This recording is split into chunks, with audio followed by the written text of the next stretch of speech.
Down பண்ணிக்கிட்டு அந்த insulation resistance value after 10 minutes அந்த வேல்யூக்கும் இன்சுலேஷன் ரெசிஸ்டன்ஸ் வேல்யூ ஆஃப்டர் 1 மினிட்ஸுக்கும் இந்த ரெண்டுக்குள்ள ரேஷியோ தான் நம்ம என்ன சொல்கிறோம் அப்படின்னா பிஐ போலரைசேஷன் இண்டெக்ஸ்னு சொல்கிறோம்.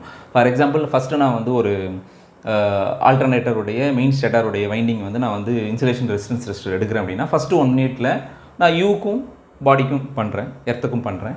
ஸோ அப்போ பண்ணும்போது எனக்கு வந்து ஃபஸ்ட்டு வேல்யூ வந்து எனக்கு ஒரு இனிஷியல் வந்து வேல்யூ வந்து எனக்கு 4ன்னு வருது, 4 ஜிகோம்னு வருது, நோட் டவுன் பண்ணிட்டேன். அடுத்து 10 மினிட்ஸுக்கு அப்புறம் எனக்கு திருப்பி ஒரு 16 ஜிகோம்னு வருது, ஸோ நோட் பண்ணிட்டேன். ஸோ அப்போ இந்த ரெண்டுக்குள்ள ரேஷியோ தான் வந்து இந்த ரெண்டுத்துக்கும், அதாவது 10 மினிட்ஸ் உள்ள வேல்யூக்கும் 1 மினிட்டுக்குள்ள வேல்யூக்கும் நான் வந்து பார்க்கணும். ஸோ 10 மினிட்ஸ் வந்து 16 ஜிகோம், அடுத்தது 4 ஜிகோம். இந்த ரெண்டுத்தையும் வந்து பார்த்தீங்கன்னா ஜிகோம் கேன்சல் ஆகிடும். 16/4 என்ன வரும், உங்களுக்கு 4 தான் வரும். ஸோ அதுதான் வந்து என்னுடைய போலரைசேஷன் இண்டெக்ஸ். இந்த போலரைசேஷன் இண்டெக்ஸ் வந்து பார்த்திங்க அப்படின்னா ஒரு ஜென்ரேட்டருக்கு வந்து நல்லா இருக்குது அப்படின்னு நம்ம ஒரு ஆல்டர்னேட்டர்